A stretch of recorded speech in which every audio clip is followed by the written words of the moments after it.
Leerlingen die in de klasse pesten, stiekem opnamen met de mobiele telefoon. Op YouTube internet staan een soort van deze filmpjes. En uit onderzoek blijkt nou dat de 06 terreur op scholen alleen nog maar neemt. Het voorbeeld wat ook wel bekend is, dat een leerling een docent filmt als een docent lelijk is. Dat gebeurt een enkele keer bij ons op scholen en dat is wel heel vervelend. Zeker als dan zo'n filmpje op YouTube komt, dan gebeurt er wel een heel soort. Want hoe reageren de leraren daar dan op? Die vinden dat heel vervelend. Ze vinden zich ontasten in hun persoonlijkheid, in hun integriteit. Het vertrouwen met de klasse is fut. Dus dat pakt emotioneel aan. Zeker zijn we daar bang voor. En ik denk ook dat dat een groot deel is van het beleid. Dat je hem daarom niet aan mag op school. Dus kunnen elkaar, ondanks het feit dat ze dat misschien niet in de gaten hebben, heel veel schade toerichten.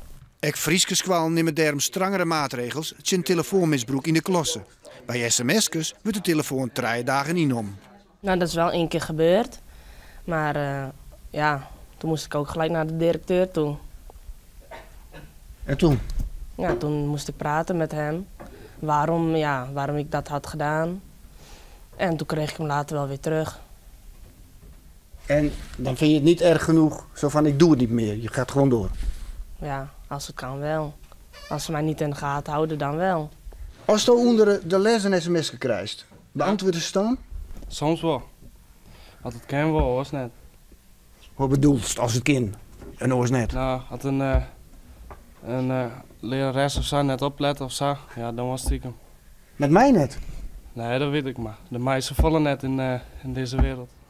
Maar Squalemiers op Singeland denkt dat de 06 terreur aannemen zal als de leerlingen bewuster worden van de mogelijkheden van de nieuwe media als lesmiddel. Directeur Wagenaar wil daarom dat alle een iPad krijgen. Daar zitten digitale leermiddelen op, daar kunnen ze maar werken, daar kunnen ze sommen maar maken. En dan is de discussie niet meer van het is verboden, het is de discussie van hoe kunnen we het optimaal gebruiken voor het onderwijs.